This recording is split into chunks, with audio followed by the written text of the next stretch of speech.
Good evening, everyone. Welcome to NTD Tonight. I'm David Lam, sitting in for David Zhang. Here's a preview of some of today's top stories.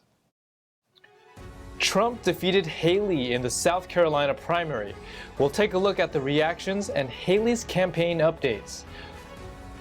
Ronna McDaniel is reportedly stepping down as chairwoman of the Republican National Committee.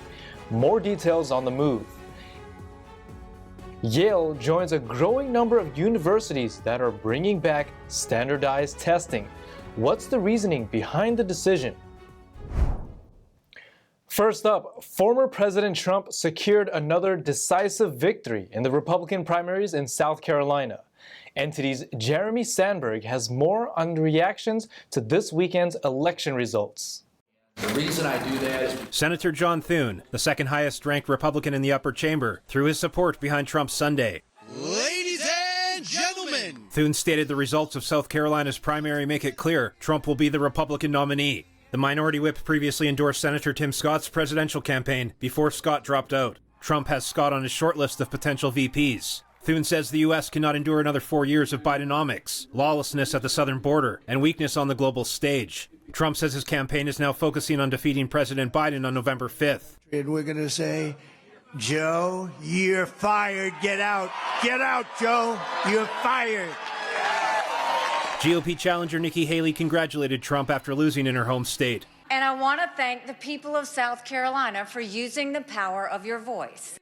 She vowed to continue the race and is now campaigning in Michigan ahead of its primary on Tuesday. We're headed to the Super Tuesday states throughout all of next week.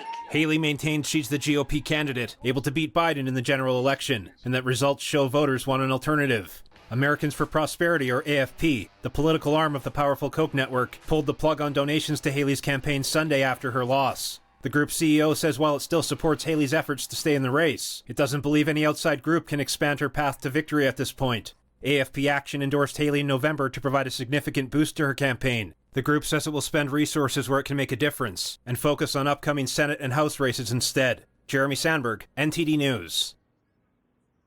Now let's take a look at other top headlines. The U.S. Supreme Court today heard arguments on whether to give states more control over social media platforms. Some believe its decision could transform the internet as we know it. Two cases, Moody versus NetChoice and NetChoice versus Paxton, involve disputes over Texas's and Florida's social media laws. The two states want to impose restrictions on content moderation on platforms like Meta, TikTok, and YouTube. The states want to prevent companies from removing posts that they deem harmful. In 2021, Texas Governor Greg Abbott signed a law making it illegal for social media platforms to, quote, discriminate against expression. But some in the tech industry say such laws violate companies' First Amendment rights to decide what speech is welcome on their platform. They say that forcing platforms to allow potentially offensive material amounts to compelled speech. But several other states have backed Texas and Florida's decisions, saying social media companies should be regulated the same way as other public utilities. The justices also agreed to hear Murthy v. Missouri in March. This case involves arguments over the Biden administration allegedly coercing social media companies into censoring content related to COVID-19. The U.S. Air Force member who set himself on fire outside the Israeli embassy in D.C. yesterday has died. In a video of the incident, he could be heard yelling, "Free Palestine," after igniting the flames.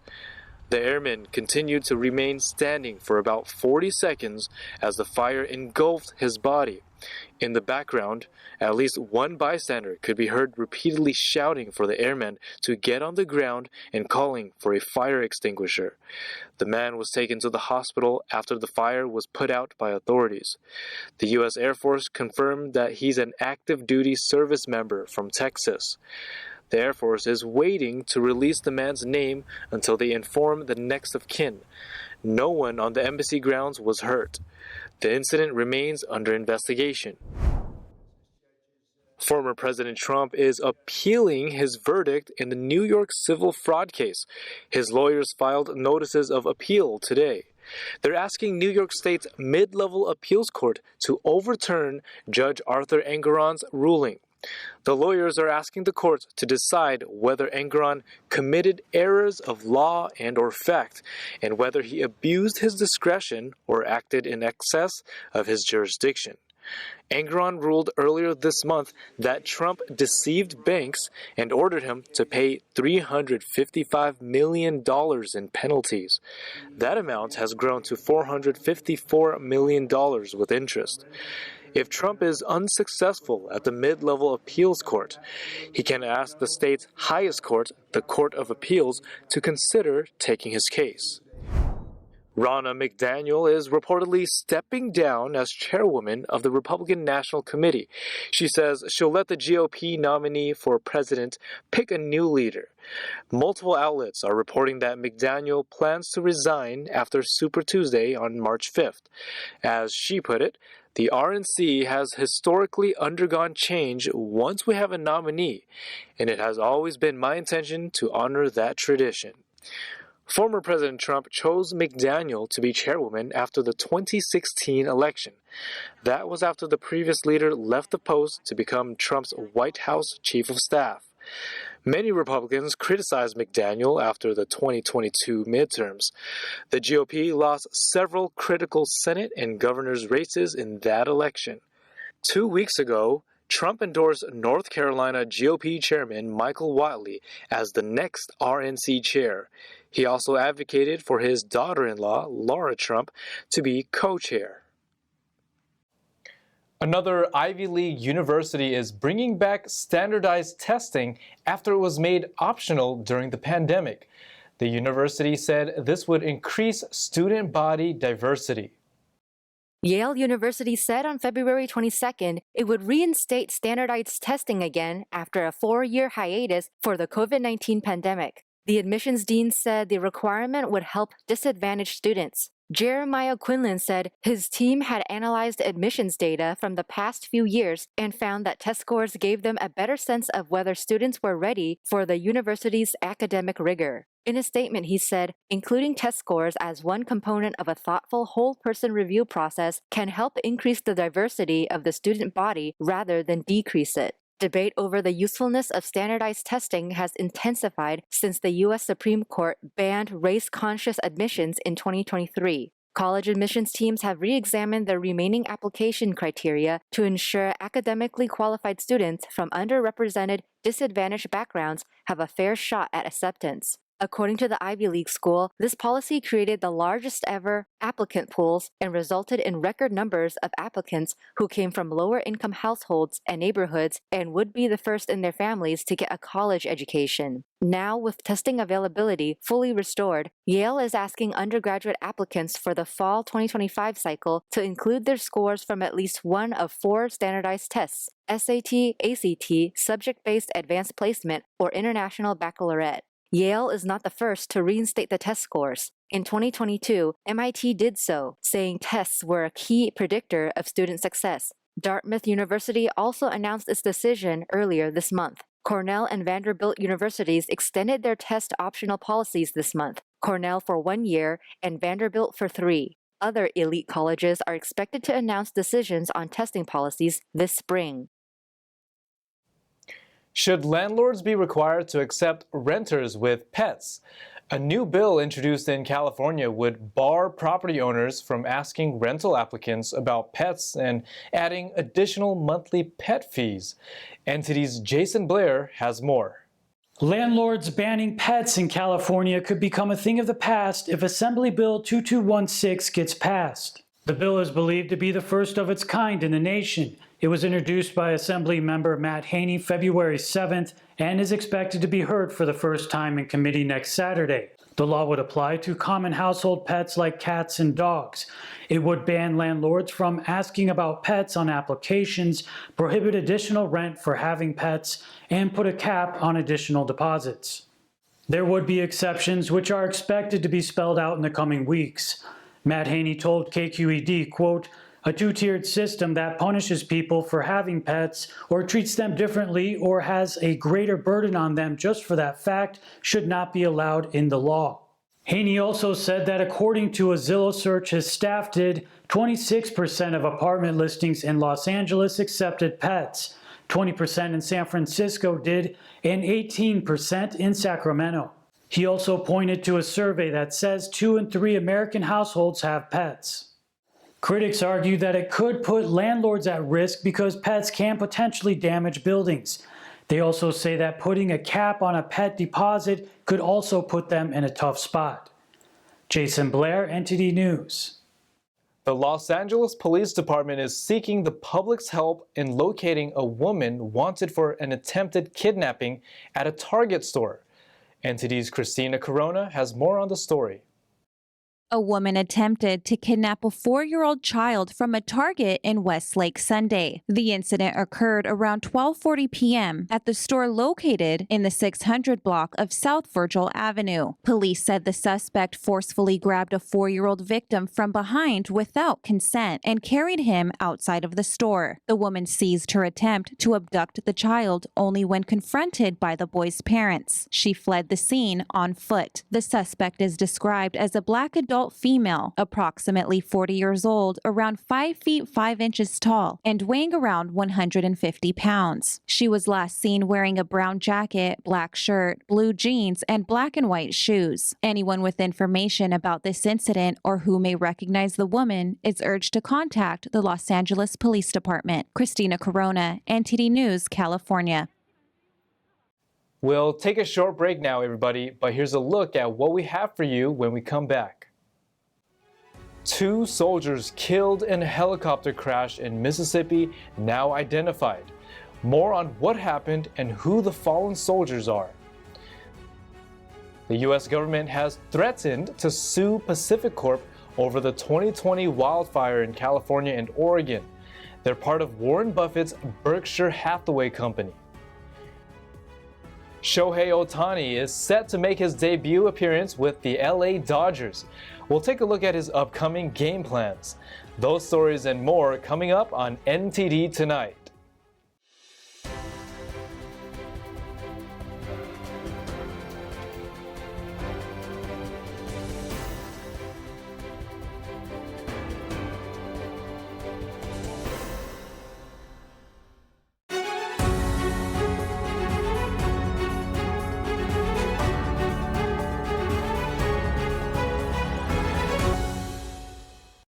Welcome back to NTD Tonight. I'm your host, David Lamb. 2 soldiers who were killed in a military helicopter crash in Mississippi last week have now been identified. NTD's Christina Corona has more on the story. A Mississippi National Guard AH-64 Apache helicopter crashed during a routine training flight Friday, resulting in the tragic loss of 2 Mississippi National Guard soldiers. Governor Tate Reeves said their military attack helicopter crashed in a wooded area close to the small city of Boonville, Mississippi around 2 p.m. The soldiers have been identified as Chief Warrant Officer 4 Brian Andrew Zimick, 36, who served as an AH-64 Delta Apache instructor, and Chief Warrant Officer 4 Derek Joshua Abbott, 42, who served as a maintenance test pilot. Governor Tate Reeves shared on his X account, "I want to extend my deepest condolences to the family and friends of our fallen soldiers. We will always remember these dedicated soldiers for their honorable service, and we grieve with the families during this tragic time." Major General Boyles shared his sympathy for the 2 fallen soldiers. "Today is a devastating day for the Mississippi National Guard as we mourn the loss of 2 of our brave brothers in arms. This accident serves as a constant reminder of the selfless service, sacrifice, and commitment that our brave servicemen and women face while performing in the line of duty." Both men served at the Mississippi National Guard Army Aviation Support Facility 2, located in Tupelo. The incident is still under investigation. Christina Corona, NTD News. A tragic beach accident. A hole in the sand on the beach collapsed and claimed the life of a 7-year-old Indiana girl at a Florida beach during a family vacation trip. NTD's Stephanie Sakal has the story. A tragic incident at a Florida beach claimed the life of 7-year-old Sloan Mattingly, who was buried in a collapsed sandhole while playing with her brother. Despite efforts by bystanders and emergency responders, she couldn't be saved.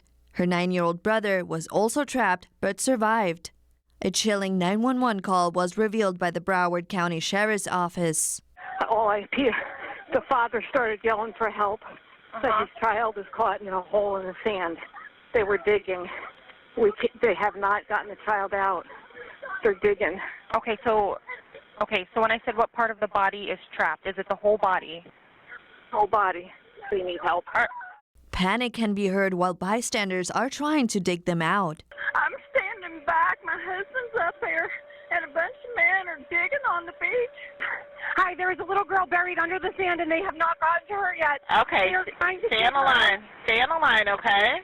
We're on the beach at Lauderdale by the Sea behind the High Noon, and somebody just got buried in a hole. It's a kid, I think. They're trying to dig her out. Just one little girl. There's just a bunch of guys trying to dig her out. I don't know how deep the hole was, nothing. I was in the water with my grandkids, and I just heard them all screaming. The incident highlights a lesser-known danger with 3 to 5 children in the U.S. dying each year from collapsing sandholes while playing, according to a 2007 medical study. The risk is often underestimated due to the seemingly harmless beach setting. Lifeguards emphasize the need for parents to monitor their children's digging activities, as holes can become hazards quickly. Experts stress the importance of understanding and addressing the risks associated with deep or wide sandholes to prevent such tragic incidents. Stephanie Sikal, NTD News. Berkshire Hathaway's market value neared $1 trillion as of Monday.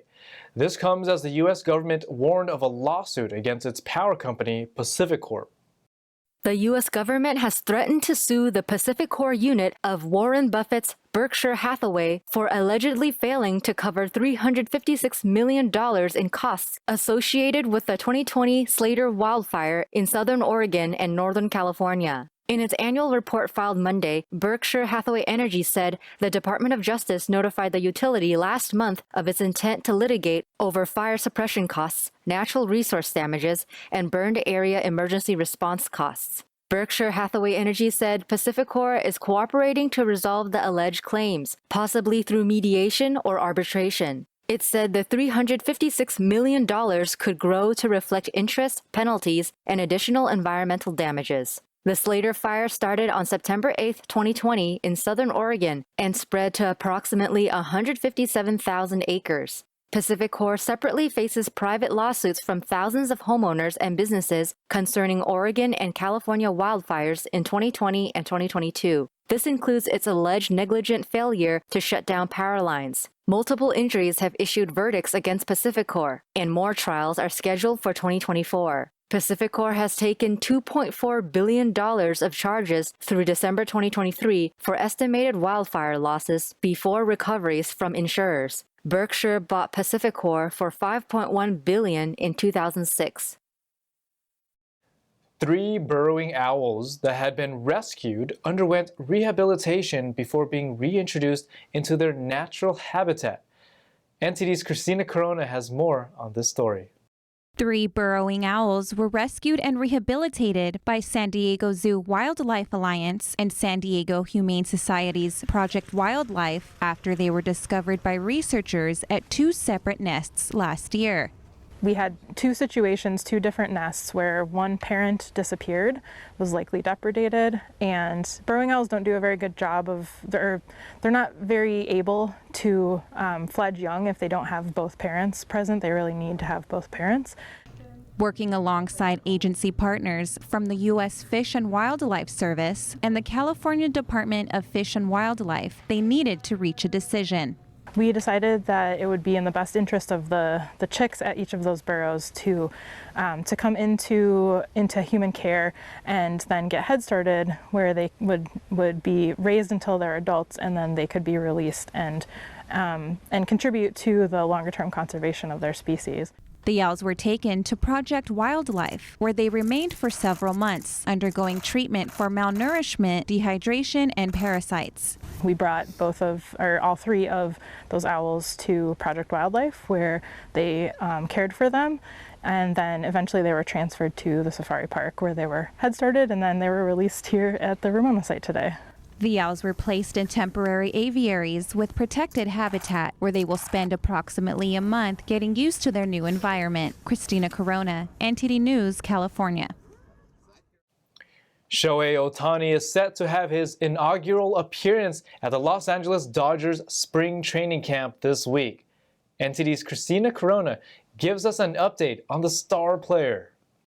Shohei Ohtani will don the Dodger blue as the Los Angeles Dodgers face off against the Chicago White Sox on Tuesday, February 27th. Both teams will share the Camelback Ranch facility in Glendale, Arizona. Ohtani will serve as the designated hitter, marking his first game appearance since signing a 10-year, $700 million contract during the offseason. This will also mark Ohtani's initial involvement in a game since undergoing his second Tommy John surgery on his right elbow in September. Ohtani won't be pitching during the 2024 season. The Dodgers are taking a cautious approach with Ohtani, who expressed confidence in his readiness for the Dodgers season opener against the San Diego Padres on March 20th through the 21st in Seoul, South Korea. Christina Corona, NTD News. Stay tuned for China in Focus with Tiffany Meyer coming up next. And in more China news, mass arrests in China. Authorities arrested over 1,000 Tibetans following protests over local dam project. Tune in at 9:30 on NTD's China in Focus with Tiffany Meyer. And that's all we've got for you tonight. We'd like you to join us again on NTD Tonight every weekday at 9 p.m. I'm David Lamb, sitting in for David Zhang. Have a wonderful evening.